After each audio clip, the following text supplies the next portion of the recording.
ஏடி சீரியலுடைய இன்னைக்கு எபிசோடுக்கான ப்ரோமோ என்ன அப்படின்றத பார்க்கலாம். ஹாஸ்பிட்டலில் இருக்கக்கூடிய அர்ச்சனா உயிருக்கு ஆபத்து யாருனால? வருமாவனால. ஸோ வருமா அர்ச்சனாவை போட்டுத்தல ஆட்களை ஹாஸ்பிட்டலுக்கு அனுப்பி வைக்கிறாங்க. ஆனால் சிவா அயலி இவங்க 2 பேரும் ஃபைட் பண்ணி அர்ச்சனாவை காப்பாற்றுறாங்க.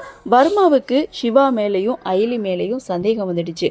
உடனே கபிலனுக்கு கால் பண்ணி அயலியும் சிவாவும் ரூமில் இருக்காங்களான்னு பாரு அப்படின்னு சொல்ல கபிலன் அயலியுடைய ரூமுக்கு வராங்க. செக் பண்ணி பார்க்குறாங்க, யாருமே இல்லை. இந்த விஷயத்த உடனே வர்மாவுக்கு தெரியப்படுத்துகிறாங்க. நல்லா பாருடா, அவங்க அங்கே தான் எங்கேயாவது இருக்க போகிறாங்க, நல்லா பார்த்துட்டு செக் பண்ணிவிட்டு எனக்கு சொல்லு அப்படின்னு சொல்ல, சரி இரு மொட்டை மாடியில் நான் போய் பார்த்துட்டு வரேன் வர்மா அப்படின்னு சொல்லிட்டு கபிலன் அங்கேருந்து போகிறாங்க. ஆக மொத்தம் ரூமில் அயலி சிவா 2 பேருமே இல்லை. இவங்க 2 பேரும் போலீஸ் தானோ அப்படின்ற சந்தேகம் கபிலனுக்கும் இருக்குது, வர்மாவுக்கும் இருக்குது. இதை உறுதிப்படுத்திப்பாங்களா அப்படின்ற எதிர்பார்ப்போடு இந்த ப்ரோமோவை கொடுத்துருக்காங்க. சரி பார்க்கலாம் என்ன நடக்குது, என்ன மாதிரியான சுவாரஸ்யத்தோடு கதைக்கான நகர்வை கொண்டு வராங்க அப்படின்றத நாமளும் பொறுத்திருந்து பார்க்கலாம்.